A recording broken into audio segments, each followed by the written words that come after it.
es el cólico del lactante, que digamos que todavía en muchos libros. ¿Ah? El ruido.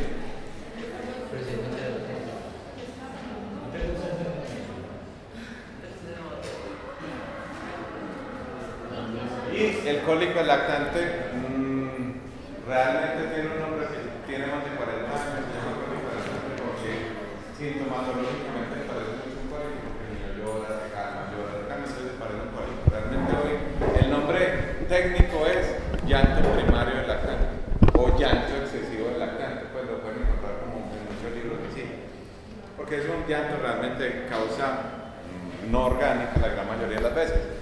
Inclusive cuando ustedes trabajan en urgencias no es una causa rara de que consulten urgencias. O sea, les llevan el peladito que tiene 2 meses de vida, que porque está llorando y nadie sabe por qué, y muchas veces terminan en exámenes innecesarios realmente.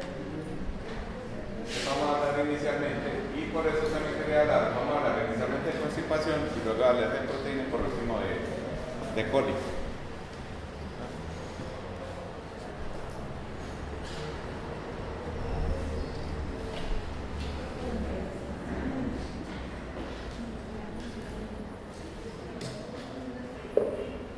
¿Cómo se define la constipación? Como una dificultad en las evacuaciones.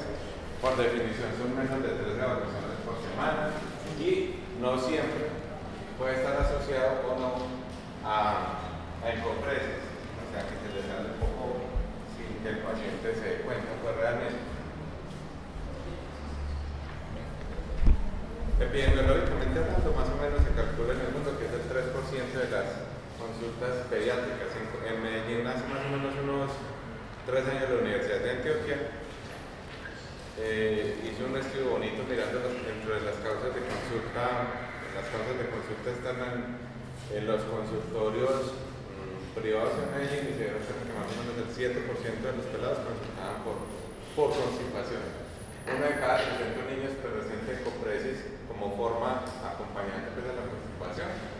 Más o menos que se calculan entre 4 y 6 millones de personas en Estados Unidos consumen laxantes diariamente. Recordemos que el colon pues tiene varias funciones, entre ellas está la absorción del agua y el electrolitos, sobre todo en el colon ascendente. Obviamente tiene una función de almacenamiento de contenido que es el colon descendente y mantiene la flora bacteriana y regula el tránsito en el colon transverso. La motilidad está mediada por el sistema nervioso central a través de vías simpáticas y parasimpáticas y está modulada por los plexos intrínsecos. Por eso hablamos ahorita. La causa más grave, definitivamente en constipación, sigue siendo el megacolon ganglionar, porque básicamente si el sistema eléctrico del colon no estuviera funcionando. Como la explicación más clara de eso. Se ha comprobado entonces la motilidad, que la actividad peristática del colon empieza más o menos entre la 8ª y la 9ª semana del feto. Más o menos a las 12ª, a la 12ª semana hasta la 14ª semana se forman las austras del colon y más o menos se empiezan a formar las ondas contráctiles tanto lentas, las ondas contráctiles sobre todo las lentas y demás, más o menos entre las 18 y las 22 semanas. Las ondas lentas son retro o antropropulsivas que trabajan en el colon derecho y más o menos están completamente maduras en la semana 25 y las ondas de masa permiten el transporte del colon en el sentido renal, que generalmente esto está maduro después de la semana 38, completamente maduro. Por eso es que se dice que, entre comillas, que el síndrome de aspiración de líquido amniótico meconiano no existe, por ahora les digo que entre comillas, en niños mayores de 30, en niños menores de 38 semanas. Ahora les digo que entre comillas porque hay alguna variación. La continencia del bolo fecal o del colon per se depende de un esfínter anal interno y otro externo. El esfínter interno corresponde más o menos al 80% del tono y el 20% restante corresponde al esfínter externo, que está compuesto por músculo estriado. La continencia no solamente está medida por el colon, sino por, como les decía yo, por el sistema nervioso central a través del parasimpático, pero depende de muchos estímulos. Esos estímulos básicamente están dados por distensión, la sensación de deseo de defecar, que está media por el reflejo fundamental, a la contracción rectal propulsora, que depende del reflejo no rectal, la relajación del esfínter anal interno, que es un reflejo anal inhibitorio, que es el que de alguna forma permite que la gran mayoría de las veces nosotros no tengamos por lo menos hipopresis, y un tercer reflejo que es la contracción voluntaria del esfínter externo, que se llama, es un reflejo anal excitador. Y ese reflejo anal excitador está, valga la redundancia, estimulado por, digamos, el polo fecal. La defecación se inicia con la sensación de deseo, transmisión de impulso nervioso desde los plexos mientéricos. Hay una relajación del esfínter anal interno, hay un incremento de la presión abdominal, hay contracción colónica y hay relajación del esfínter interno. Entonces el estreñimiento se presenta por muchas causas. Uno, por alteraciones en la propulsión, por un almacenamiento inapropiado, por anomalías en la relajación del esfínter anal y o de la musculatura, por aumento en la reabsorción de agua, que es una de las causas importantes de presentación de estreñimiento en la edad pediátrica.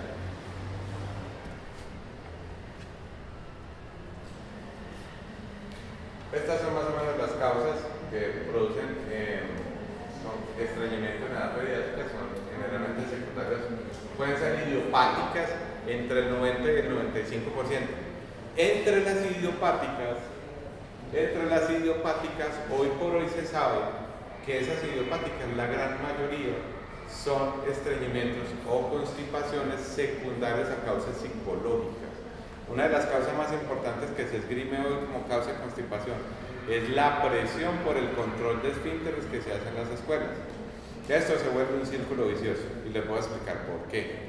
Porque generalmente estos peladitos, cuando entran a las guarderías, como ellos entre comillas les dicen, no haga popó, los peladitos empiezan a hacer contracciones voluntarias del esfínter externo. Eso hace que, ¿qué pasa? Que se empiece a acumular bolo fecal. Se dilata todo el colon, obviamente de distal a proximal. Eso genera un megacolon funcional que hace que cada vez ese peladito va a hacer bolos más grandes. ¿Qué pasa con eso? Cada vez que el peladito va a hacer deposición, el bolo será más grande, habrá más dolor, habrá fisuras y eso se empieza a volver en un ciclo vicioso. Esas se llaman conductas retensivistas o retentivas. Esos pacientes empiezan a hacer constipación por eso, muy frecuente en los colegios, cada vez muchísimo más frecuente y caen en las idiopáticas. Están los estreñimientos neurogénicos que generalmente están asociados con algún tipo de lesión en la médula ósea, trastornos de la médula, parálisis cerebral, enfermedad de Hirschsprung, pseudoobstrucción intestinal crónica, secundarios a trastornos endocrinos y metabólicos. Uno siempre, casi siempre cuando ve a un paciente con constipación, lo primero que piensa este paciente es hipotiroideo. En pediatría no es tan frecuente, pero que pensando en la acidosis renal, la diabetes insípida, la hipertensión. Y algunos medicamentos lo pueden producir, metilfenidato, imipramina, fenotiacinas, antiácidos, medicación con codeína. Me parece supremamente raro que en esta revisión no mencionen el hierro como causa de constipación. Acuérdense que de todos modos el hierro per se produce constipación. Hoy afortunadamente el 50% de las presentaciones que hay en el mercado de hierros papeladitos son hierros polimaltosados. Esos hierros polimaltosados generalmente no producen estreñimiento, generalmente. Clínicamente hay una disminución de la emisión de heces, puede haber sangrados, hay dolor abdominal recurrente, puede haber hipopresis, puede haber enuresis o infecciones a repetición. Yo siempre les pongo el ejemplo: si yo tengo un bollo atrancado gigante pegado de dos uréteres que son muy delgaditos, ese niño puede empezar a hacer infección. O sea, siempre pensar la constipación puede ser causa de infección urinaria o por un efecto neurogénico puede ser consecuencia de una infección urinaria. De hecho, uno de los síntomas de infección urinaria puede ser constipación. Entonces, siempre que haya constipación, se debe descartar infección urinaria. Y obviamente cambia en el aspecto de la sed. Los criterios de Roma 3, entonces dos más por lo menos de 3 meses, menos de 3 defecaciones por semana, esperarse de más de 25 de las deposiciones, ese duro de cambrina de más del 25%, sensación de materia incompleta, sensación de obstrucción o lo que van a restarle más de 25, maniobras manuales con digitación. ¿Qué se pregunta en la anamnesis? Lo más importante de todo, que come el pelado. Los peladitos de hoy comen, o sea, tienen la tendencia a comer comida chatarra. En las comidas chatarra estoy incluyendo a todas las que son ricas en carbohidratos. Voy a poner ejemplos: papitas, rosquitas, besitos, todo ese tipo de cosas. Lo único que hacen es hacer que la acumulación de boro fecal sea muchísimo mayor y generalmente es, entre comillas, de pollo deshidratado. Entonces, alimentación, cambios en el estilo de vida, mirar qué problemas familiares que puedan producir conductas retencionistas, antecedentes familiares como megacolon, si hay hipotiroidismo, algunos medicamentos es importante siempre preguntarlos y hacer el examen físico completo. Siempre que tengan un niño constipado, siempre se debe hacer tacto rectal. Siempre. El diagnóstico: hormona tiroidea, electrolitos, los objetivos y hemograma, como les decía. El rayos X simple abdomen, simplemente en esa serie de abdómenes sin preparación, simplemente si también tienen algún tipo de alteración, como megacolon o alguna cosa, ya si ustedes necesitan saber si ese paciente tiene megacolon o gangliona, simplemente se pide el colon por enema. Entonces se pide el colon por enema en los pacientes en los cuales ustedes sospechan que tiene, por ejemplo, megacolon o gangliona o que tiene un megacolon. Se puede hacer tránsito intestinal, no hay ningún problema. Se debe hacer siempre radiografía de columna lumbosacra, buscando algún tipo de diafragma oculto que a veces, pues obviamente no se ve en el momento en que nació, o a veces no se ve. Colonoscopia con biopsias en los pacientes, definitivamente que después de hacer un colon por enema, ustedes ven hallazgos que sean sugestivos de megacolon o gangliona, eso sí se le manda pues obviamente al gastroenterólogo para que le hagan biopsias. Y manometría rectal, que también lo hacen los gastroenterólogos. El tratamiento, la gran mayoría, entre el 30 y el 50% de las constipaciones en pediatría responden a dieta. Cuando hablamos de dieta es lo mismo que pasa en la edad adulta. La gran mayoría responden a dieta rica en fibra y algunas restricciones en algunos tipos de alimentos. ¿Qué alimentos están asociados con constipación? Están asociadas con constipación, lo que yo les decía ahorita: las comidas chatarra, las rosquitas, los besitos, las papitas, pero también que algunos tipos de frutas, que son como, fruta no, de verduras o de vegetales usados en nuestro medio. Aquí pues les gusta mucho pues la sopa de guineo, el plátano, todo ese tipo de cosas generalmente constipan. Hasta hace por ahí unos 6 o 7 años siempre habló la manzana como una fruta que constipaba, pero después se supo que la cáscara de la fruta tenía una sustancia que estimulaba o que hacía como estimulaba el movimiento pues las ondas a nivel del recto. Entonces realmente si es manzana completa pues no pues ayuda a la constipación. Siempre buscar el factor desencadenante. Se pueden usar entonces laxantes, se pueden usar lubricantes o laxantes como el mocho. Siempre el tratamiento debe estar enfocado hacia dos cosas. La primera, la educación. A varias cosas: la educación, la desimpactación, la prevención y reconducir la normalidad. Entonces, inicialmente esas peladas que son constipadas, lo que se propone es por lo menos desimpactarlos, pero la desimpactación no hace que ese paciente siga haciendo el ciclo. O sea, ya es un colon, ya es un intestino grueso que está programado para tener grandes volúmenes de bolo fecal. Entonces, si no se sigue un tratamiento continuo, ese paciente se va a impactar en algún momento nuevamente. Entonces, pacientes que tienen estreñimiento ocasional, entonces el tratamiento es dietético, el tratamiento de factor desencadenante, que se pueden usar, digamos, laxantes osmóticos o lubricantes. ¿Cuál es el problema? Para menores de 2 años, según la Academia Americana de Pediatría, inclusive hasta el mismo INVIMA no tiene autorizado la utilización de laxantes, lubricantes en menores de 2 años. O sea, está prohibido, entre comillas, no es prohibido, sino que está limitado el uso, por ejemplo, de polietilenglicol en menores de 2 años. Se usa así, pero cuando ustedes lo vayan a mandar, generalmente, por ejemplo, si uno hace un INPRES para esos pacientes, no se los van a dar, porque el INVIMA lo tiene restringido para mayores de 2 años. Pero lo pueden usar, eso no tiene ningún problema. Entonces, en ese caso, ¿nos quedan los qué? Los osmóticos. ¿Cuáles? Lactulosa, fibra, o sea, cualquiera de esos mayores para eso. En el estreñimiento crónico, entonces, siempre en la entrevista explicar el estreñimiento, el tratamiento, sus objetivos. Y los papás generalmente lo llevan a unas urgencias porque el peladito lleva 8, 9 o 10 días sin dar del cuerpo, entonces que le tiene cólico, que bueno. Generalmente entonces una urgencia lo desimpacta, pero no le explica a los papás qué es lo que sigue. Lo que sigue obviamente es el manejo dietario, para que esto no vuelva a seguir algún tipo de laxante.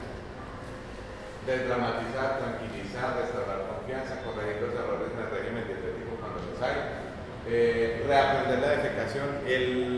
Reaprender la defecación es un proceso que puede demorar entre 6 meses y 18 meses. O sea, es como reentrenar el cuerpo. Para ello, siempre, importante, en niños que ya tienen control de esfínteres, horas fijas, generalmente, decirles a los papás, siempre después de que tenga sus comidas principales, que el niño se siente en el hilo. Evitar los lavados hostiles. ¿Cuáles son los lavados hostiles? Voy a poner ejemplos, o sea, baños cochinos o baños donde el niño se sienta agredido. Yo siempre cuento que a mi hija le dio una situación, pues más o menos una conducta retentiva, simplemente una vez en un avión, que ella dijo, yo quiero conocer el baño. Mi hija tenía en esa época 3 años y medio, 4 años, yo la llevé, y cuando va hacia el baño, esos baños de esos aviones suenan muy horribles y le cogió pánico a los baños. A partir de ese momento, mi hija tuvo constipación casi 8 años. Entonces estamos hablando que uno dice, es una bobada, pero miren lo que puede generar. Entonces en los colegios también lo pueden generar por cosas un poquito más agresivas. No tener un recto vacío, como les decía, enemas de fosfatos hipertónicos, casi nunca los usamos. Se puede utilizar polietilenglicol oral. Existen en nuestro mercado 2 presentaciones de polietilenglicol. A mí me parecen que son relativamente caras para la gran mayoría de las personas. Estamos hablando del PEC. El PEC tiene presentaciones de 160 gramos, que generalmente duran más o menos entre 15 y 20 días, más o menos cuesta entre 35 y 38 mil pesos el frasquito. Y hay otra presentación que se llama Evalax. ¿Cuál? Cuesta un poquitico más. Evalax cuesta 45 y 50 mil pesos, es una presentación de 250 gramos. ¿Cuál es la ventaja enorme que tiene el polietilenglicol oral? Es que no sabe, no huele a nada y es fácilmente diluible. Se puede diluir en lo que quieran, no es complicado. En cualquier cosa que lo echen se diluye. Esa es una ventaja enorme. Y a veces toca hacer evacuaciones con anestesia general. A mí en el rural me tocó hacer 2 evacuaciones de niños que ya han constipados 2 o 3 semanas, que uno le ponía enemas fosfatados y al tercer enema uno había salido absolutamente nada, entonces tocaba hacerles con digitación bajo anestesia general, sacarle lo que bien podía sacarle una vez. Instalar tratamiento a largo plazo, entonces los objetivos son obtener una deposición al día o cada 2 días de desaparición de la fuga de heces en los que tienen encompreses. Porque hay peladitos que le dicen a uno, es que yo no quiero hacer popó. Pero entonces uno le pregunta a la mamá, mire, ¿y cómo trae los calzoncillos el niño de la guardería del colegio? Y dice, no, siempre tiene su frenar, ahí tiene su rayón. Pinta ahí. Siempre. Y cuando uno los puede ver hacer deposición, si uno los puede ver, ese peladito le va saliendo el bollito y ellos se lo chupan, parece una línea. Ellos cuando la van sacando y se pierden. El peladito lo sube, uno le dice, pues madre, cuando ya lo iba a sacar, se subió. En los medios pues hacer reglas higiénicas, tener horarios, laxantes osmóticos, lubricantes. Y, bueno, aquí aparecen los prokinéticos, perdón. Se usó mucho tiempo prokinéticos, voy a poner ejemplos. Incluso hasta se llegó a usar alisapride, pero el alisapride y ese tipo de prokinéticos solamente tenían una ligera ventaja en algunos pacientes. Eso ya pues, realmente no se usa. La desimpactación entonces se puede hacer oral con polietilenglicol En las presentaciones de polietilenglicol para adultos se usan 40 centímetros por kilo por dosis. Pero hay formas más fáciles de hacerlo. La forma más fácil de hacerlos es de 0.5 a 1 gramo por kilo dosis. Es una sola vez al día. La dosis máxima son 17 gramos al día. Es decir, si ustedes tienen un pelado que pesa 18 kilos y por decir cualquier cosa empezaron con 1 gramo al día, no le pueden dar los 18 gramos. La dosis máxima incluso para adultos son 17 gramos al día.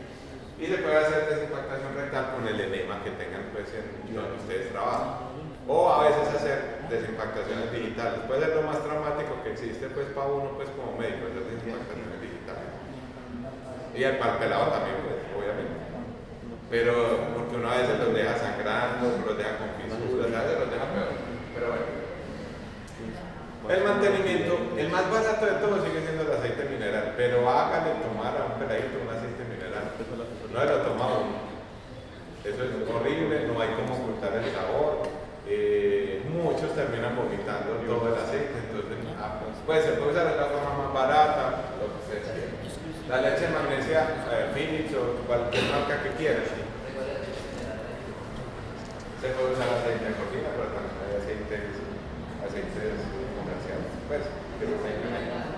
Sí, yo no pido aceite mineral de la farmacia. Muy barato, no vale el tarro, la botella que tiene vale por 8.000 pesos. Y dura, pero bien. La leche de magnesia también es muy barata. ¿Cuál es el problema de la leche de magnesia? La leche de magnesia o el hidróxido de magnesio, para tener una muy buena acción se demora 1 semana o más. ¿Un año? 1 semana. No, 1 año no. Al año ya está resucitando un poco. Pero bueno, el polietilenglicol, ahí estoy equivocado, el polietilenglicol es 1 gramo por kilo por día. Dosis máxima. Se puede empezar con dosis hasta de 0.5 gramos por día. Ahora, la recomendación es empezar con la dosis tope. Generalmente esos pacientes a los 2, máximo a los 3 días ya hay respuesta. Es enseñarle a la mamá, mire, usted empieza con 1 gramo por kilo, usted dice, pesa 12 kilos, la mamá 12 gramos. Si al segundo o tercer día el niño está haciendo diarrea o está haciendo encopresis, si no hacía encopresis, le pueden bajar la dosis a la mitad. O sea, si ese niño que empezamos con 12 gramos, al segundo o tercer día está haciendo diarrea, le dicen, bájela a 6. Eso trae unos vasitos medidores donde sale exactamente la dosis. La fibra, obviamente en los niños más grandes se puede utilizar cena también, pero el cena tiene un componente, es un catártico, puede producir dolor. Las abuelitas son felices metiendo supositorios de glicerina, son felices. Eso puede ser una medida inmediata que puede servir, pero pueden causar fisuras. Y si hay fisuras, hay dolor. Si hay dolor, hay contracción involuntaria, hay contracción dolorosa, voluntaria del esfínter externo. Entonces se vuelve un círculo vicioso. Puede que le sirva ahí, en ese momento, pero el peladito puede quedar con fisuras. La mayoría está bien con la educación.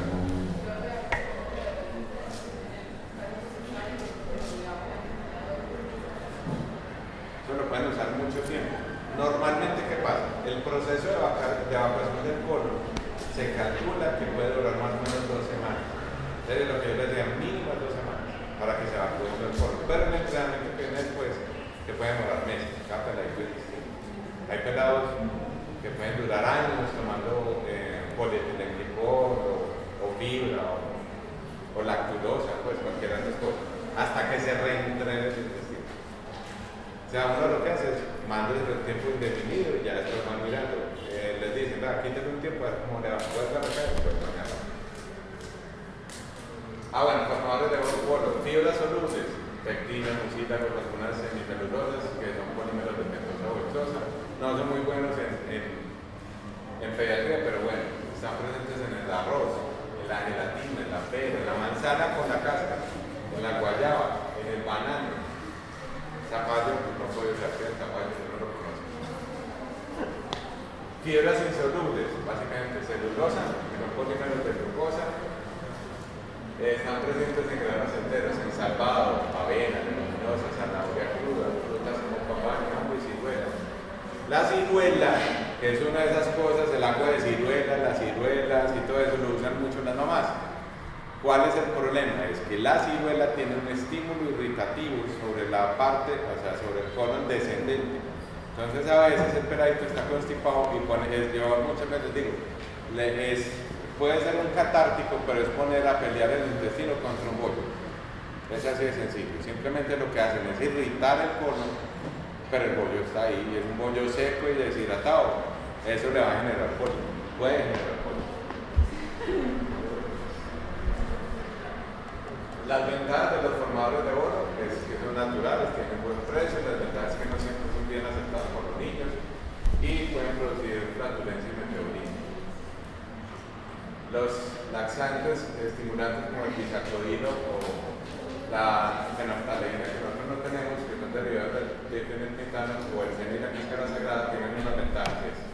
Hidratan el bolo fecal, incrementan la motilidad, pero tienen ventajas como son tóxicos para los enterocitos, pueden producir enteropatía perdedora de proteínas, pueden producir síndrome de Stevens-Johnson y pueden producir colones catárticos, que son colones irritados permanentemente y pueden generar incluso diarreas.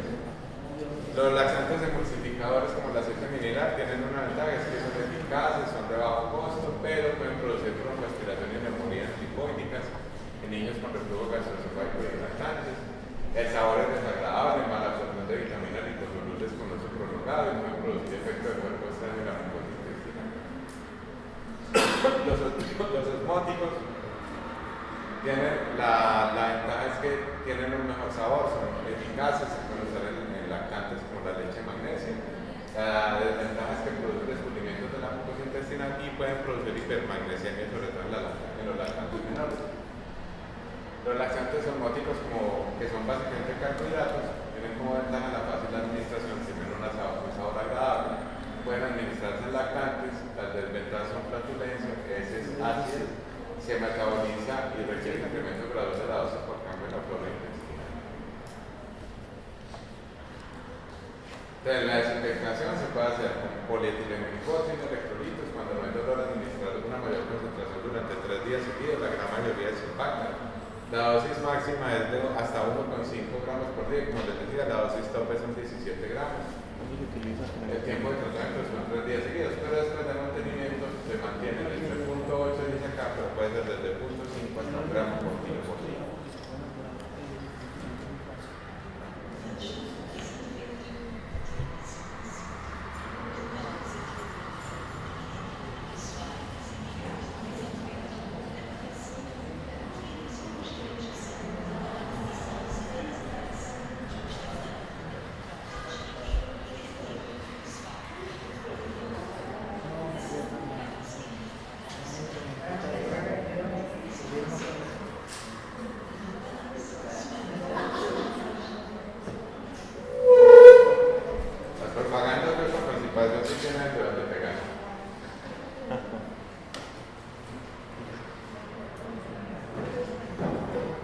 ¿Alguno de ustedes les ha tocado ver a algún niño con una alergia a la proteína de la leche de vaca? En la rotación de ustedes. ¿Les ha tocado? No. ¿O en consulta? Sí. ¿Cómo les dan diagnóstico?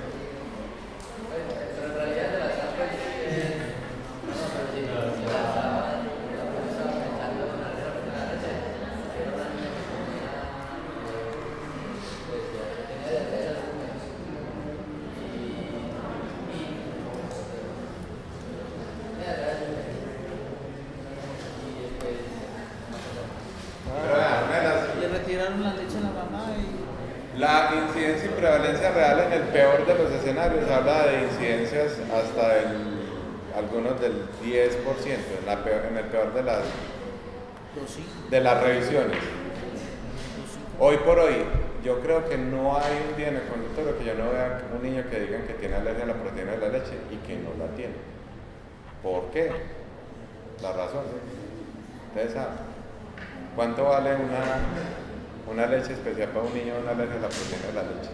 140. No, es la más cara, pero sí hay por ahí, hay una. Entonces, mire, la leche materna no vale nada, primero, eso es gratis. Segundo, la leche más barata, bueno, la leche normalita, la más cara vale 35.000 pesos, pero las leches que se utilizan En alergia a la proteína de la leche de vaca, la más barata vale 80.000 pesos. Son supremamente costosas. Entonces uno ve pediatras viajando por todo el mundo de cuenta de fórmulas hidrolizadas. No digo más, pero vamos a ver eso. La alergia a la proteína de la leche, como les decía, cada vez entre comillas es más sobrediagnosticada. Es la alergia alimentaria más frecuente o digamos que tiene la mayor incidencia en la edad de ya. Generalmente, entonces hay que mirar desde dos puntos de vista. La gran mayoría de las alergias a la proteína de la leche se cruzan o les dicen los papás que tienen una intolerancia a la lactosa. No hay nada más inútil que un coproscópico en un lactante menor. Se le mandan el coproscópico, tiene azúcares reductores una cruz y señora, su hijo tiene intolerancia a la lactosa. Eso le dicen, la intolerancia a la lactosa en nuestro medio no existe. No existe. Entonces, no, como ya no le pueden decir que tiene intolerancia a la lactosa, tiene alergia a la proteína de la leche porque tenía una cruz de azúcares reductores y tenía 2 cagados eritrocitos metidos en el coproscópico. Entonces, señora, tiene una alergia a la proteína de la leche. Entonces, es una alergia alimentaria. Hay que hacer la diferencia entre lo que es alergia y lo que es una intolerancia alimentaria. Las alergias alimentarias son básicamente reacciones adversas de la salud. Hay una respuesta inmunológica específica y reproducible. Casi siempre son mediadas por inmunoglobulina E, pero hay algunas que no están mediadas por la misma, pueden ser mixtas. Las intolerancias alimentarias son reacciones adversas que no son inmunológicas por un alimento, respuesta de farmacológicos o algunas cosas, algunos conservantes de los medicamentos o a las toxinas o a toxinas generadas. ¿Qué es tolerancia? La tolerancia a un alimento o a cualquier cosa es un proceso desarrollado por las células T, alcanza la homeostasis inmunológica a nivel local, sistémico en términos alimentarios. No hay síntomas clínicos después de la ingesta del alimento. Se sabe que a las 16 semanas postnatales todo el sistema inmunológico gastrointestinal está maduro. Antes de la semana 16, cualquier exposición a cosas distintas a leche materna o a leche maternizada está asociada con el desarrollo de alergias que se pueden manifestar o ahora, pues cuando hablo ahora es en esta edad de niño, o se pueden manifestar después, o sea, estamos hablando o en la adolescencia o en la adultez. Voy a poner ejemplos. Si un niño X o Y vamos a hablar de la sopa jaramillo. La sopa jaramillo es una mezcla que hacen de frijoles, un poco no de vainas, y a los 2 días de vida le están dando a esos peladitos esa sopa jaramillo. Esos peladitos están expuestos a antígenos que no están preparados, porque todavía desde el punto de vista inmunológico a nivel gastrointestinal no están preparados, y esos peladitos van a desarrollar muy seguramente o en la adolescencia o en la adultez alergias que van desde rinitis, dermatitis, asma no van a tener, pues porque el asma tiene un componente un poquitico más agresivo, pero van a tener eso, sin hablar de los síndromes metabólicos que tengan después. Hay reacciones cruzadas en estas cosas de la tolerancia. Los anticuerpos reaccionan no solo a la alergia original, sino con alergias similares. La alergia a la proteína de la leche de vaca se define como una reacción adversa a sus componentes proteicos mediada por una respuesta inmunológica específica, mediada o no por inmunoglobulina E. Hay 2 tipos de reacciones, hay 2 tipos de componentes a los cuales se hace reacción alérgica en la alergia a la proteína de la leche. Están las proteínas del suero, con lo que son la alfa y la beta lactoalbúmina. Y están también algunos pacientes que hacen reacción al caseinato o la caseína. Epidemiológicamente hablando, fluctúa una incidencia mundial que va entre el 1 y el 12% dependiendo de donde uno mire las estadísticas. En los países en los que se hace introducción más temprana de alimentos distintos a leche materna o a leche maternizada, son los países que tienen incidencias más altas. Constituye la forma de alergia alimentaria más frecuente en los primeros meses. La prevalencia es del 2 al 7.5% y menos del 1% menores de 6 años o más. En Colombia no hay estadísticas reales. En algunos países de Latinoamérica, como en México, fluctúa entre el 5 y el 7%. La frecuencia de alergia alimentaria, por ejemplo, en Monterrey, en México, fue del 2.7%, y eso es el 51% de los menores de 5 años. Obviamente, el tener historia familiar de alergias, hermanos, papás alérgicos, aumenta el riesgo. Entonces, por ejemplo, si yo tengo alergia en 2 o más familiares en primer grado, tengo un riesgo de desarrollar alergias, incluyendo la alergia a la proteína de la leche, entre el 50 y el 80%. Cuando es solamente uno de los familiares, entre el 20 y el 40%. Los factores de riesgo están: historia familiar de alergias, consumo temprano de leche de vaca, cereales, huevo, carne, pescado y leguminosas antes de los 4 meses. Y también hay la teoría de la microbiota, que es aquel paciente que nació por cesárea, que no estuvo expuesto a la flora vaginal, están asociados a que esos pacientes tienen más riesgo de la alergia a la proteína de la leche, así como aquellos recién nacidos que fueron hospitalizados por un riesgo séptico y que recibieron antibióticos en la etapa neonatal temprana o tardía. Esos también tienen factores de riesgo. Bueno, los pacientes que no... los hijos de... Bueno, mamás que no lacten a su bebé también tienen riesgo, es un factor de riesgo para ellos. Fisiopatológicamente, recordemos entonces que el tracto gastrointestinal tiene una función nutritiva, pero también tiene una función inmunológica que está por las células GAG. Básicamente hay una selección de nutrientes que se evita reacciones inmunológicas. La tolerancia implica que digamos, seamos capaces de recibir estos alimentos sin ningún tipo de alteración, pero eso depende mucho de la integridad de la mucosa intestinal, de la motilidad gastrointestinal, de la acidez gástrica y de las enzimas.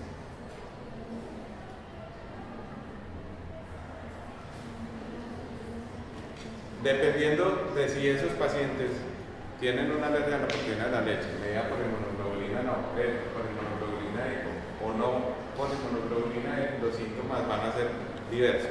Generalmente los pacientes que tienen inmunoglobulina E hacen síntomas más tempranos. Tienen síndrome de alergia oral o fecal, o sea, fecal no, anal, perdón. Esos peladitos entonces generalmente tienen eritema peribucal o tienen eritema perianal. Y hacen síntomas más severos, pueden hacer inclusive anafilaxis urticaria. En la mitad están pacientes que pueden hacer esofagitis eosinofílica, gastritis eosinofílica, gastroenteritis eosinofílica e incluso pueden hacer dermatitis. Y por lo menos también las que son no medidas por inmunoglobulina hacen generalmente síntomas más distales, hacen enterocolitis por proteínas, enteropatía por proteínas, proctitis eosinofílicas, y algunos hacen dermatitis parecidas a herpes, hacen lesiones alrededor del ano como si tuvieran herpes. Son lesiones casi a veces terminan inclusive como parecen que fueran heridas. Las que son medidas por inmunoglobulina E, las de tipo 1, generalmente aparecen en las primeras 2 horas de contacto. Esos pacientes nunca se les pueden hacer test de reto en la casa. Se les tienen que hacer test de reto en hospitales y con la adrenalina al lado.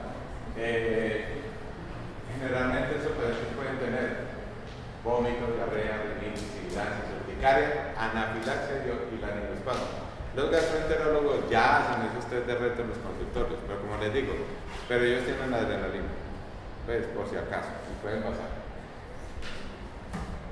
Los tipo 2, que es citotóxica, activan la cascada de complemento, producen trombocitopenia, pero son reacciones más tardías. Los tipos 3 producen por complejos inmunes, son horas o días después del contacto con el alimento. Estos pacientes hacen síndrome de colitis de sangrado digestivo, alteraciones en riñones, artritis, vasculitis cutánea. Y las tipo 4 generalmente son las más tardías, después de las 72 horas, hacen generalmente gastroenteropatías, casi siempre hacen diarrea. Clínicamente, el 82% de los pacientes con alergia a la proteína de la leche hacen síntomas en los primeros 4 meses de vida. El 95% durante el primer año.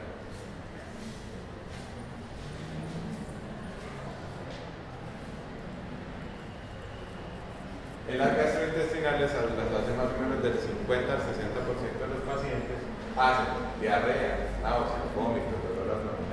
alopecia, sangrado de tubo digestivo, enteropatía perdedora de proteínas. A nivel respiratorio, que lo tiene más o menos del 20 al 30% de los pacientes, hacen rinoconjuntivitis, broncoespasmo, laringoespasmo, asma, cianosis, tos crónica, neumopatías, apnea o muerte súbita de la carne.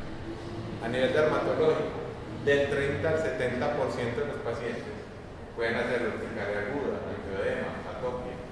Y a nivel neurológico, algunos pacientes pueden hacer pseudoconvulsiones, irritabilidad, llanto nocturno y alteraciones del patrón de sueño. Y a nivel sistémico puede haber choque anafiláctico, más o menos en el 1% de los pacientes, y falla en medio o detención en el peso y en la talla de los pacientes.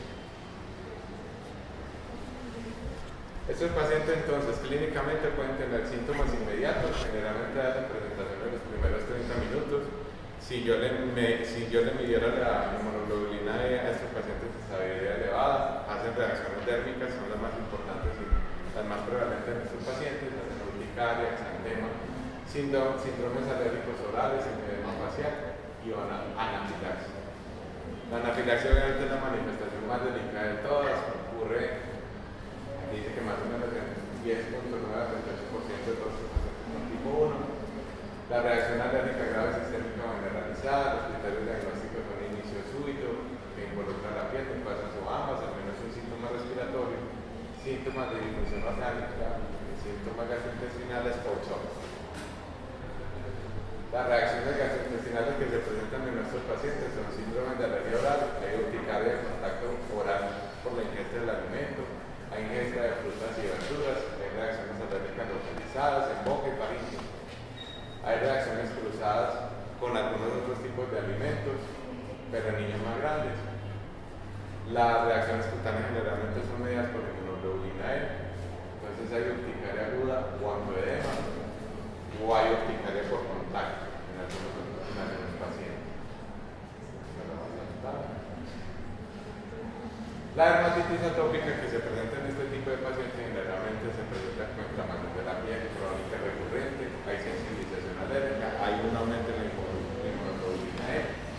Un tercio de los menores de 12 meses con dermatitis atópica pueden tener alergia alimentaria y esa alergia alimentaria la más frecuente es la alergia a la proteína de la leche. A nivel gastrointestinal es un mecanismo inmune no mediado por inmunoglobulina E, hay cólicos, estreñimientos, espasmo o fricofaringe.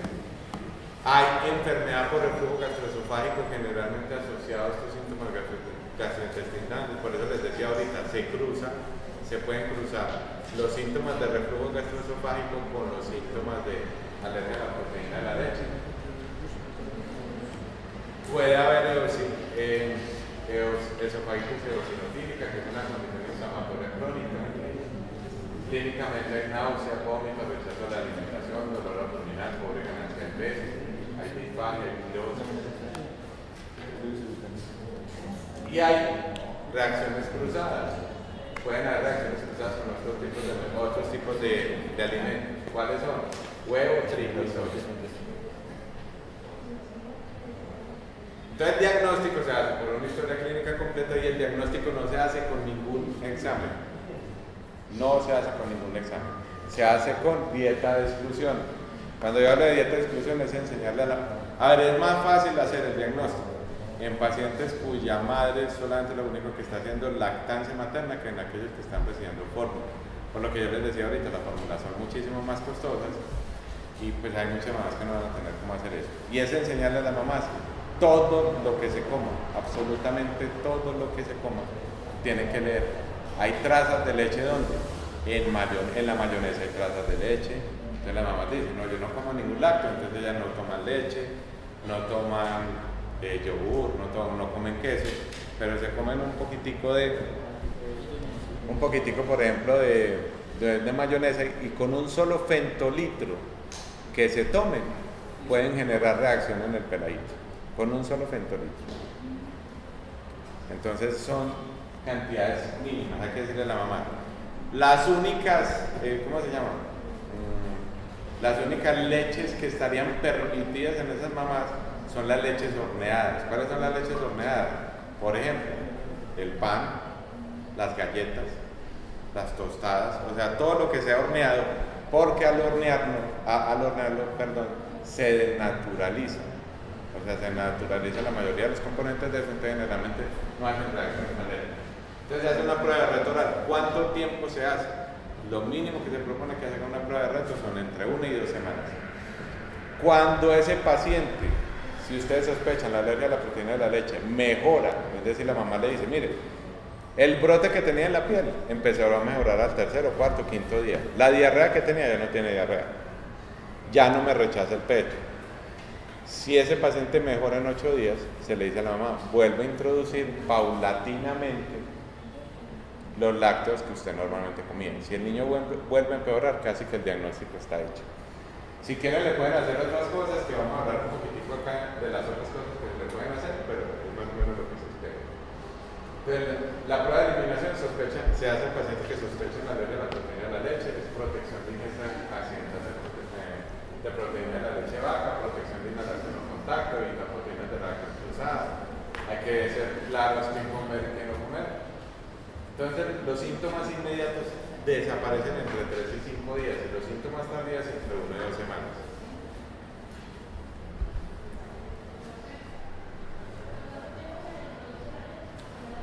¿Cómo?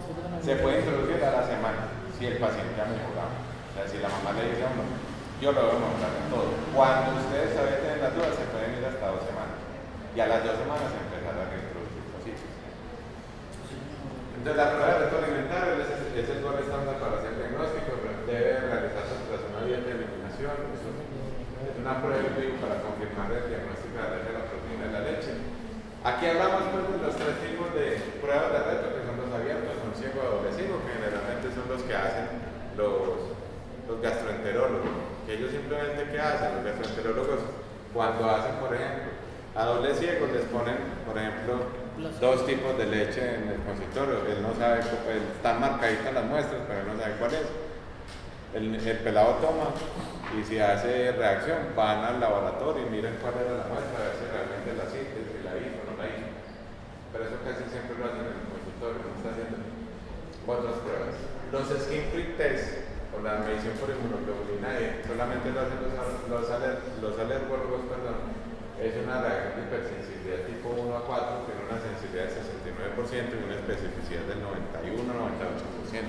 Si es bien hecha. Los RAS, que son las medidas más útiles in vitro, también los hacen los alergólogos. La prueba de parche atópico, ¿a quienes solamente está restringida este tipo de pruebas de parche atópico? A los pacientes que hacen anafilaxia.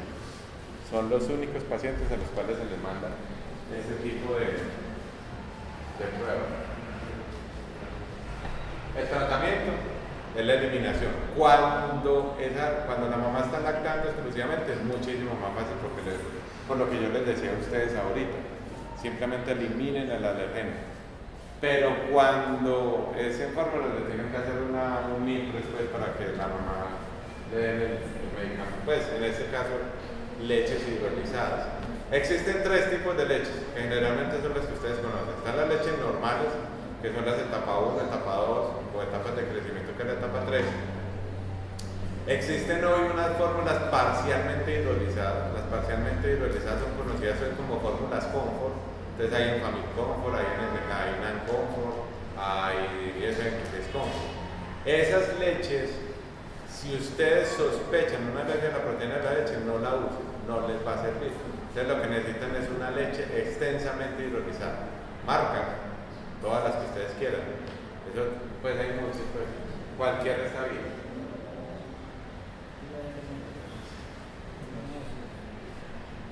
Entonces, la idea es eso, simplemente cuando ustedes sospechen la alergia a la proteína de la leche, hagan dieta de supresión, después reinicien la leche pues en forma normal y miren a ver si realmente hay una alergia a la proteína de la leche. Si definitivamente ustedes tienen la duda, pues mándenlo al pediatra, al alergólogo. El pediatra siempre lo va a mandar al alergólogo, casi siempre, porque es el alergólogo el que generalmente, cuando uno tiene la duda, el que va a hacer las pruebas que nosotros no podemos hacer.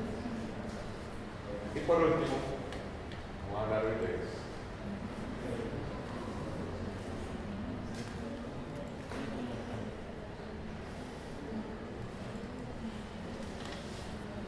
A ustedes les dieron, algunos le dieron inscripción para el Congreso de las Medias. Sí.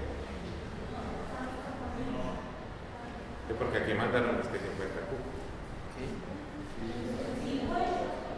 Pues para toda la facultad. Para eso de. Sí, sí. Que acá Porque hay un chico de 10. Pues se supone que le mandan así, que realmente es lo que va a ir más. Sí.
Mire, el cólico del lactante hoy se sabe que realmente no es una patología, no es una enfermedad, pero es una causa como se conoce.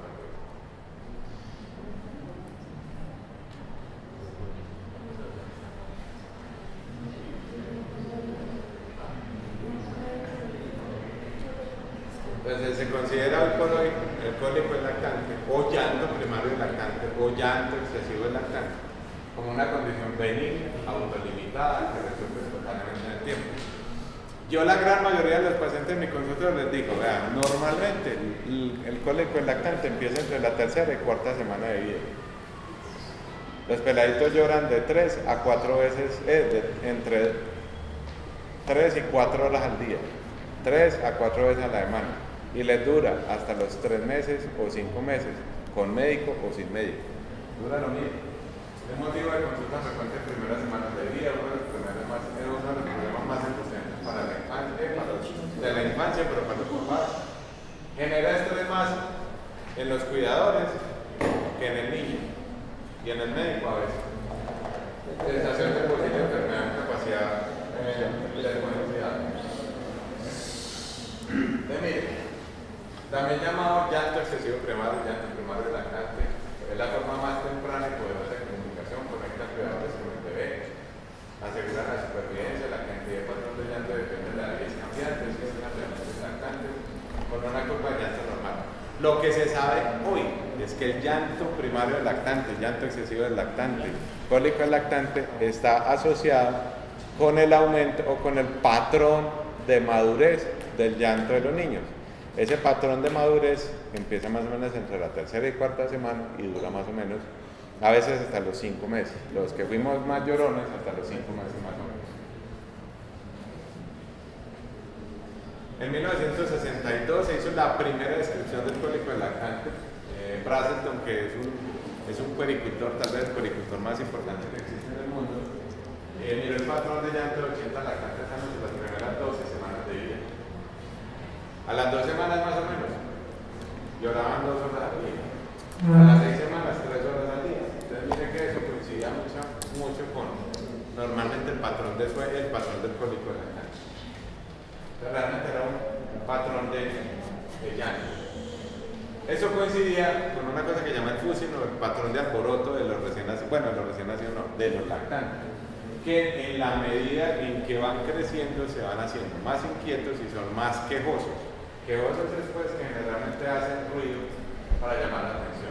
Entonces, normalmente uno podría hablar que el cólico del lactante es simplemente la tipificación del comportamiento del llanto normal de un recién nacido, más o menos.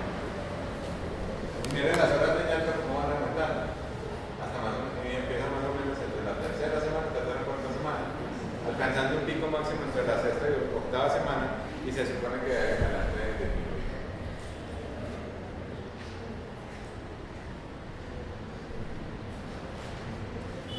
Ahí lo más importante es definir si eso realmente es un llanto primario, un llanto excesivo de lactante, o es un llanto porque el niño realmente tiene algún tipo de patología. Entonces hay que mirar si ese llanto tiene un patrón diurno, tiene momento durante las noches, si es en horas de la noche o en horas de la madrugada, o siempre tiene el mismo horario. Aquí hay que hacer el primer diagnóstico diferencial del cólico de lactante, es la hora gris, que llaman las mamás, o bueno, que llaman los psicólogos. La hora gris es un momento en el día en que los lactantes menores empiezan a llorar, y nadie sabe por qué.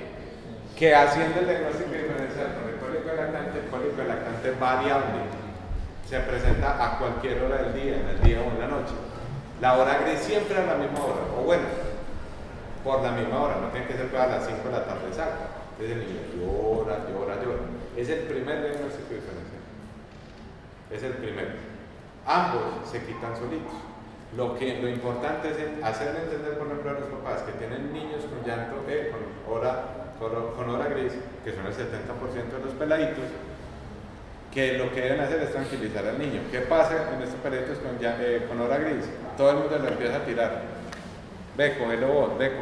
Todos se empiezan a angustiar y estos pelados perciben la angustia de los papás y les da más hora gris. Entonces, persistente, inconsolable, excesivo, inexplicable. Esas son básicamente las características del cólico de lactante, el llanto excesivo primario. Lo que les decía, lo importante es descartar causas orgánicas cuando esto se sale de lo normal.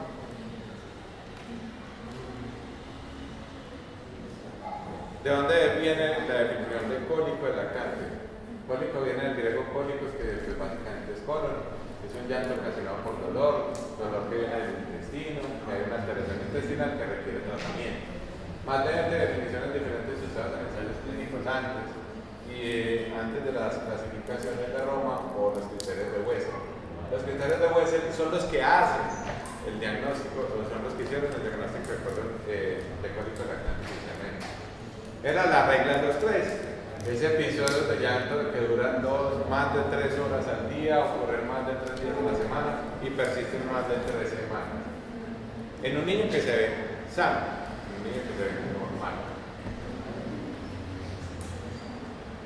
Entonces lo difícil era que tenía difícil medición temporal, porque los niños generalmente lloran por tiempos que pues las mamás generalmente pues las dan a poner a su madre un tiempo. 3 semanas sin intervención muy difícil, porque los papás saben lo que es. Basados en el recuerdo, arbitrario, dependiendo de la cultura, no era una definición práctica. Después aparecen los criterios de Roma.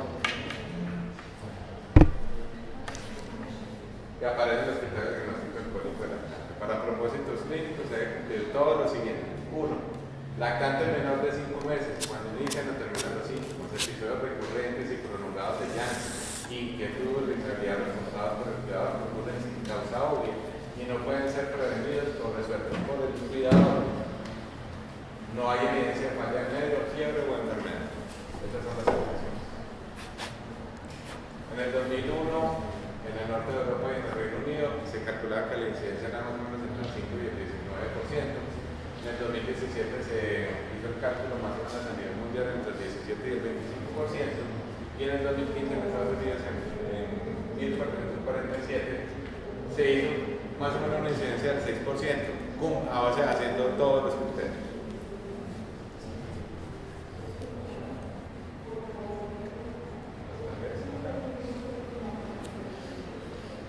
Entonces, ¿cuál es la clínica? Son llantos paroxísticos, generalmente siempre valoran la calidad del llanto, casi siempre están acompañados de hipertonía, hay ruido facial, generalmente los niños tienen puños apretados, hay rigidez en el crecimiento de las manos, hay flexión y elevación de las piernas, hay tensión abdominal, también llamado cubo, hay arqueamiento de la espalda, y todo esto se supone que ocurre durante el episodio de cólico.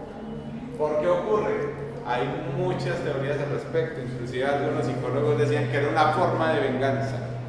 Era una forma de venganza de los lactantes de por qué los sacaron del útero. Y que por eso los peladitos se alivian cuando los montan a darle una vuelta en el carro. Porque cuando los montan en el carro creen que van en el útero de la mamá. El sonido del motor creen que van en el útero de la mamá. o a veces los montan en la lavadora, pues no dentro de la lavadora. Monta uno la cunita con el bebé encima de la lavadora y los bebés se quedan tranquilos. Entonces dicen que, bueno, hay teorías con las que ustedes quieren. Todos los que hemos sufrido, los hijos, nos ha tocado hacer. A mí me tocó darle la vuelta a la manzana, montarla en la lavadora, pues arriba, no adentro. De todo hice. No, se quitó solo. Entonces, la teoría del neurodesarrollo es la teoría de la inconsolabilidad. Bebés con procesamiento sensorial diferente. La única forma de comunicación que tienen los bebés es el llanto. Yo a veces les digo a los papás, es mejor aprender a saber o aprender a reconocer por qué está llorando el niño. Entonces, en ese orden de ideas, por eso una de las razones por las cuales no me gusta el chupo. El chupo es un apagaincendios. Si ustedes miran cómo se llama el chupo en inglés, el chupo es un pacifier, es un pacificador. Entonces, es un apagalarmas. Entonces, yo prefiero que los papás aprendan a ¿está llorando? Ese llanto es de dolor, de hambre, de frío, de calor, de lo que sea. Entonces, tienen bebés con procesamientos sensoriales diferentes, son fácilmente desencadenados, son difíciles de calmar, ellos no tienen autocontrol. Es un tipo de respuesta neuroconductual. Aquí es donde los psicólogos decían, eso es una forma de a nivel gastrointestinal. Entonces aquí vienen todas estas cosas que estamos hablando ahorita, que está asociado con la alergia a la proteína de la leche de vaca. Pueden haber pacientes que tengan cólico de lactante y tengan alergia a la proteína de la leche de vaca, no que estén asociados entre sí. Los estudios realmente son contradictorios, pero no necesariamente tener alergia a la proteína de la leche predispone a tener un cólico de lactante.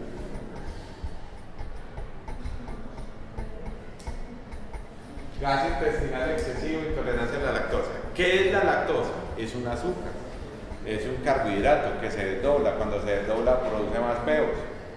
Entonces el peladito tiene más peos. El peladito del recién nacido o el lactante, o el menor de 6 meses que lo único que recibe es leche, tiene más peos de lo normal.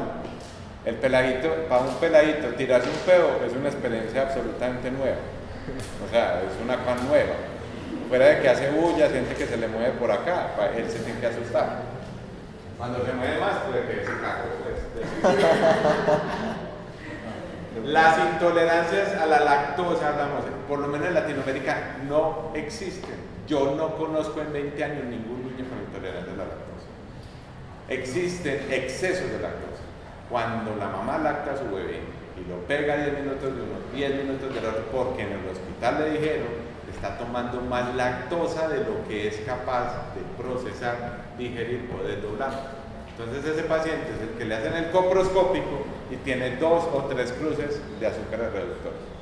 El tratamiento es lo más sencillo del mundo, dígale, pégalo de un lado hasta que digamos vacíe el seno, después pégalo del otro. O hay otra forma de hacerlo, es decirle a la mamá, cuando usted lo vaya a empezar a lactar, sáquese el principio de la mamá y después lo pega. Es otra forma más sencilla pues también. Porque hay mamás que producen mucha leche.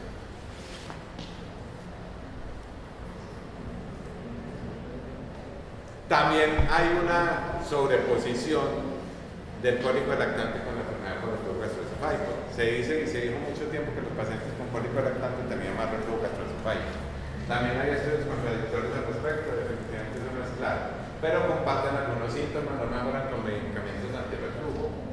No correlacionan episodios del cólico lactante y los episodios de reflujo en pH de frío o en pH frío. Hubo alguna época, hace muchos años, unos 10 o 12 años, que a los pacientes con cólico lactante se les mandaba fórmulas AR, que no son fórmulas antirreflujo. Eso es eso es mentira, eso no existe. Se llaman fórmulas AR porque son fórmulas antirregurgitación. O sea, el pelado sigue con el reflujo, no vomita. O sea, lo único que pasa es que los papás lo ven vomitar menos, pero cambian un problema por otro. Entonces, en esos pacientes que en teoría tenían cólico lactante, las mandaban fórmulas AR, vendiéndolas como fórmulas antirreflujo, lo único que están haciendo es que peladito, cuando esa leche llegaba al estómago, se formaba un quimo, se formaba como la masa de la arepa, y esa masa de la arepa cuando llegaba al colon se deshidrataba del todo. Entonces cambiaban lo que no vomitaban, porque el reflujo sigue ahí, por constipación, y ahí sí esos pelados empezaban a hacer cólicos. Entonces eso ya no se usa realmente. A nivel hormonal gastrointestinal, los niños obviamente no tienen madurez hormonal gastrointestinal, entonces los niveles más altos de pH de su paciente no tienen, por eso tienen cólico lactante, las hormonas reguladoras de la fenilmotilina y la serotonina está más elevada. Y también está asociado con técnicas de alimentación defectuosa, sobre alimentación versus subalimentación, reducción de gases, aerofagia, pegarse a seno materno por tiempos cortos.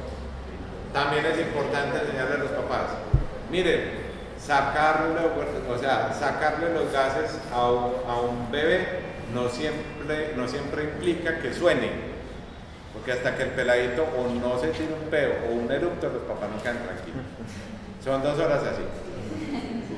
Hasta que el papá no oye el eructo tipo mero, no queda tranquilo. O hasta que no le tire un peo ni el hijo de madre. Yo siempre les digo a los papás, si ustedes tienen un peladito en posición semisentada, es como una Coca-Cola. Usted a veces abre la Coca-Cola y la oye. O a veces simplemente cuando la abre usted ve las burbujitas saliendo, quede tranquilo. La posición semisentada es la única, o sea, es lo único que necesita, golpecito no necesita. A nivel psicosocial, el estrés familiar está asociado con cólicos lactantes. Si el papá es estresado, si la mamá es estresada, si la abuelita es estresada, todo el mundo que cuida de peladito en la casa es estresado, ese peladito va a perpetuar el cólico. Y puede generar depresión en alguno de los padres, en los dos, terminan todos tirándose por el balcón.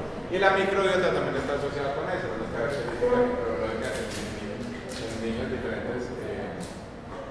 Sin cólico, eligen microbiota del intestino cerebro, las vías implicadas. Sí se sabe pues que hay una disbiosis en estos pacientes. Por eso, tal vez hoy por hoy, lo único que tiene un poquitico de evidencia en el tratamiento del cólico lactante es algunos probióticos.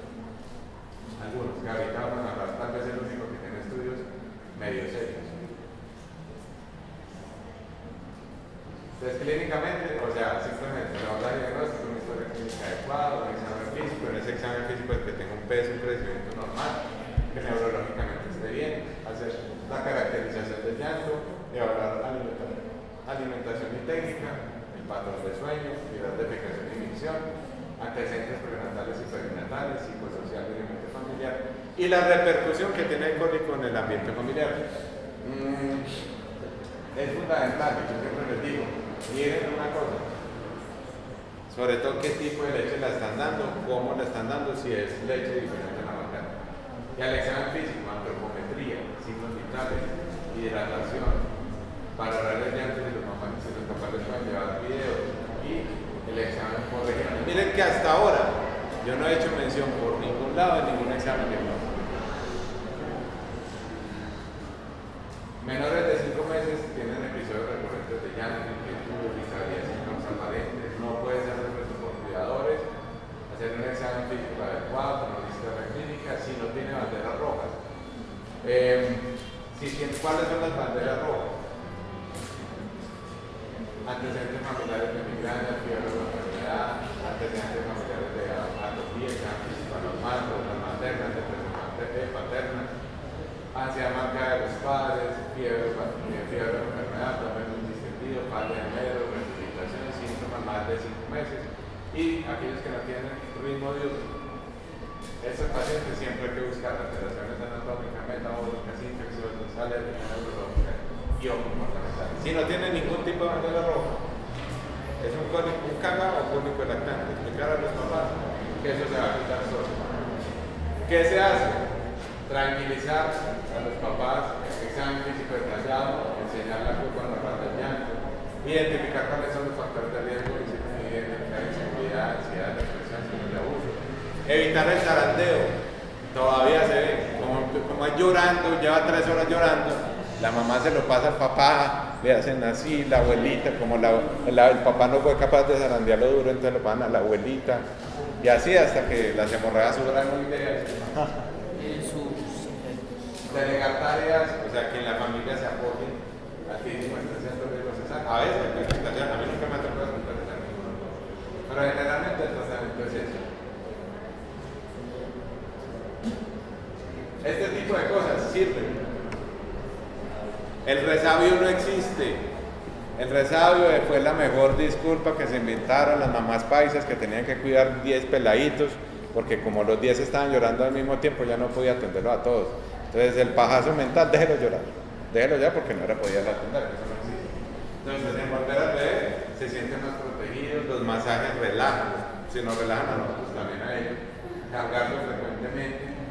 El viaje en el carro, por lo que yo les decía, el motor del carro simula, entre comillas, se ha visto que ese tipo de ruidos, que son ruidos suaves, tienen un efecto tranquilizador de los bebés. El televisor no sirve, entonces lo único que hace es activarlo. Que no le prende el televisor, le altera el ciclo circadiano. Si esto es un problema de sueño y usted le pone un televisor, obviamente lo va a empeorar. Mecer al bebé, frotar el abdomen, el baño aquí. Y aquí viene el cuento, ya existen las aplicaciones de sonidos blancos. Los sonidos blancos son ruidos, y suenan como aspiradoras, se acaba lavando, una radio que nos sintoniza, el latido cardíaco que les da como la sensación de que todavía están dentro de la mamá, lejos de tener con volúmenes bajos, por periodos cortos de tiempo. En los cambios de la alimentación, la proteína de la leche de vaca se está por la que no tenemos que hablar de cólico lactante, no. Hay trabajos contradictorios, como les decía. ¿Pero cómo fue lo anterior que...? No, que simplemente eso no se hace. Que es muy común y se ve mucho. Sobre todo en los pediatras de estrato 6, que al que tiene cólico de lactante le dicen, señora, suspenda todos los lácteos. Pues, para un cólico de lactante, pues estamos exponiendo a una señora que está en un posparto a que no tome lácteos, a que no reciba calcio, ni hablar con de la osteoporosis que le van a generar. Entonces, los estudios no son, obviamente no soportan eso. Tampoco sirven las fórmulas hidrolizadas, las fórmulas de soya, las fórmulas ricas en probióticos, tampoco. Usar fórmulas hidrolizadas, tampoco, solamente es para la proteína de la leche. Usar fórmulas de soya, tampoco. Los estudios son claros, no tienen ninguna utilidad al respecto. No las recomiendo. Los cambios en la alimentación, fórmulas fermentadas con huevos, que son los que tienen los oligosacáridos, los galactosaccáridos o los fosfooligosacáridos. Tampoco está demostrado. O sea, ni los prebióticos ni los probióticos. Hoy por hoy, el único probiótico estudiado, que tiene estudios grandes que digamos que tiene alguna evidencia, que vamos a hablar enseguida, ¿qué hacen? Reducen la inflamación intestinal, preservan la barrera mucosa, favorecen funciones epitelial, reducen la translocación bacteriana, aumentan la producción de ácido graso, modulan la sensibilidad visceral, median la percepción del dolor, compiten con patógenos y con bactericidas. Es es el único que hoy por hoy tiene estudios grandes, doble ciegos, aleatorizados, que es el Biogaia, que es el lactobacillus reuteri. Hoy existen en nuestro medio más o menos 12 formas de probióticos, pero el único que ha tenido por lo menos estudios grandes es este. Estos pacientes, cuando se usan, tienen menor tiempo de llanto, entre 28 y 56 minutos al día se puede disminuir. Tienen un mayor efecto a las 2 o 3 semanas. Es eficaz en niños alimentados única y exclusivamente en aquellos que son alimentados con lactancia materna exclusiva. No sirven en pacientes que reciben fórmula, por lo menos en los estudios. Alguna guía lo recomienda cuando el cólico de lactante se torna en un problema. Entonces se le puede dar a cualquier lactante, pues, menor, neonato, sí, desde que lo esté presentando con sí, el cólico. Lo que pasa es que es carito. O sea, estamos hablando de un frasquito de Biogaia, puede costar más o menos depende de donde uno lo compre, entre 45 y 65 mil pesos. Y muchas mamás le dicen a uno, yo no tengo con qué comprarles. Hay muchas que le dicen, no tengo con qué. Ahí hay algunas que van, entonces le dan yogur, pero bueno, eso no tiene ninguna razón. Entonces, miren, todos los estudios que se han hecho con lactobacillus reuteri han demostrado un beneficio. Pero hoy por hoy la ética solamente lo autoriza en pacientes que tienen cólicos severos, en aquellos que tienen. Este otro lactobacillus, el Ramsay, no tiene diferencia en tiempo de llanto versus el placebo, que se llama, ¿cómo se llama esto aquí? Neobiótico se llama acá, es la marca comercial. Los simbióticos, por ejemplo, como el Lactobacillus casei, el Ramonsus, el Thermophilus, no han tenido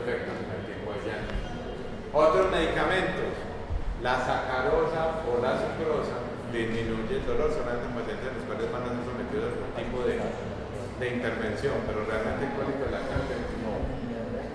Venden.